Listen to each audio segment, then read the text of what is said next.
Hello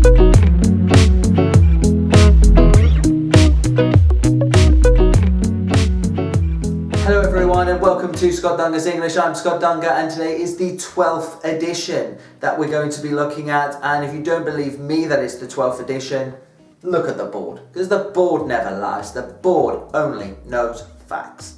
And as usual, we're going to be looking at a phrasal verb, an idiom, a word, something called the battle of words, which I'll explain more about later on, and then finishing off with the topic of the edition, which I'll be giving my opinion on. Now, as usual, before getting into all of this, I'd like to say a huge thank you to everyone who has liked, shared, watched and subscribed to the channel so far. Your support is much appreciated, and because of all your incredible support, the channel continues to go from strength to strength.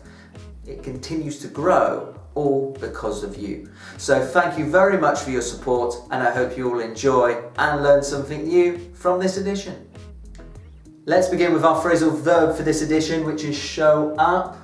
Show up. And our definition is to arrive somewhere in order to join a group of people, especially late or unexpectedly. To arrive somewhere in order to join a group of people, especially late or unexpectedly. For example, I couldn't believe that Ben showed up to the party. I couldn't believe that Ben showed up to the party.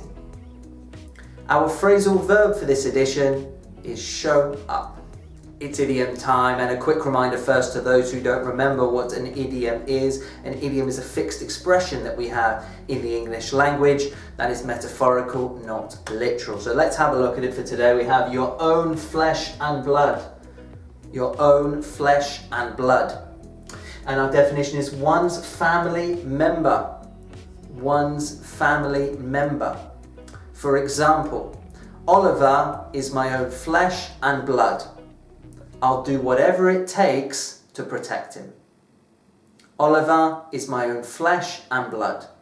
I'll do whatever it takes to protect him. Our idiom for this edition is your own flesh and blood. Moving across now to our word, which is lamp. Lamp. And as you can see, it is a noun, and our definition is a piece of furniture holding one or more electric light bulbs. A piece of furniture holding one or more electric light bulbs.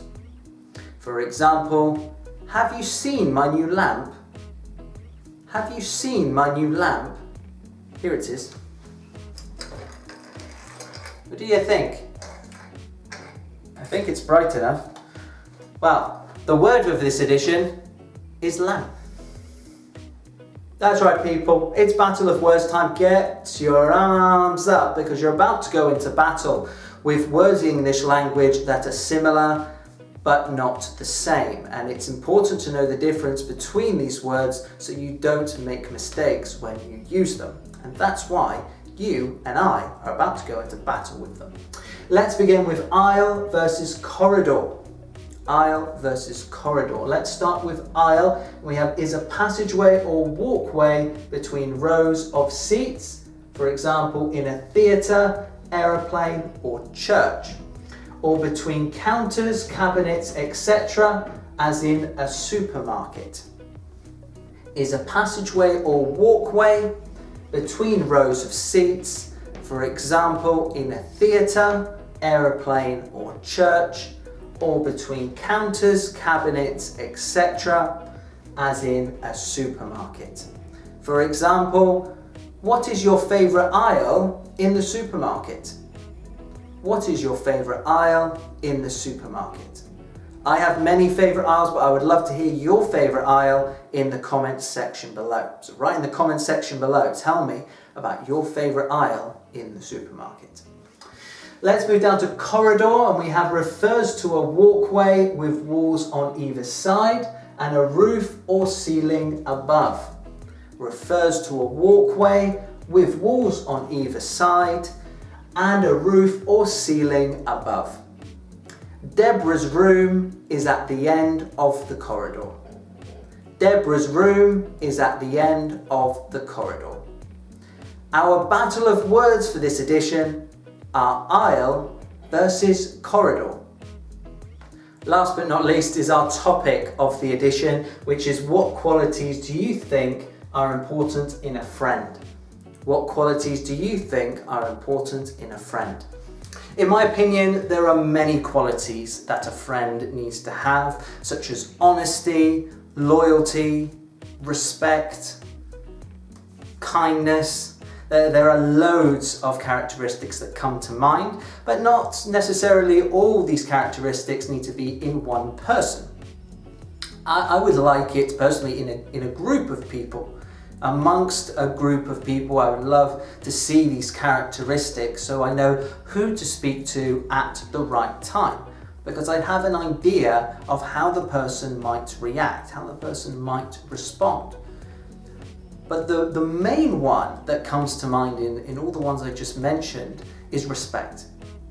And that if you respect this person and the other person respects you, then I think that is a key foundation. That is a key element in how you build a friendship with somebody. And that respect is mutual. However, if you look on the other side of it, maybe a characteristic that is not a great quality is being direct or being blunt. Now, this is a characteristic that I can think of a few friends that are like this. And these people perhaps don't have as many friends as they would like because they are direct, they are blunt. But there are times that this is what we need to hear. We need someone to tell us directly. We need someone to tell us bluntly. Because that's what we need to hear at times. We don't just need to be told that everything will be fine and that everything's okay. Sometimes we need to be told the facts, the truth. And by being direct, I think this is where we need a person to tell us this. Tell us information that we don't want to know, but we need to hear it. And I think that's crucial to have somebody like that. So you know who to go to at a time where you need that honesty, that directness, that truthfulness from somebody. And that's why I think it's crucial, it's essential for you to have a group of friends that possess different characteristics, positive characteristics, someone who is funny, someone who is considerate, someone who is generous, someone who is kind. I think if you have people like this around you, then it certainly does make your life easier, and it certainly makes it easier to pick and choose who you want to socialize with, who you want to express your opinion with, who you want to lean on when times are tough, who you want to have a joke with, who you want to spend your time with. This is my opinion about the topic of the edition. I would love to hear your opinion about the topic in the comments section below, also about what we have had a look at here today. Don't forget to like, share and subscribe to the channel if you haven't already. I hope to see you on the next edition of Scott Dunger's English, the 13th edition. See you there. Bye.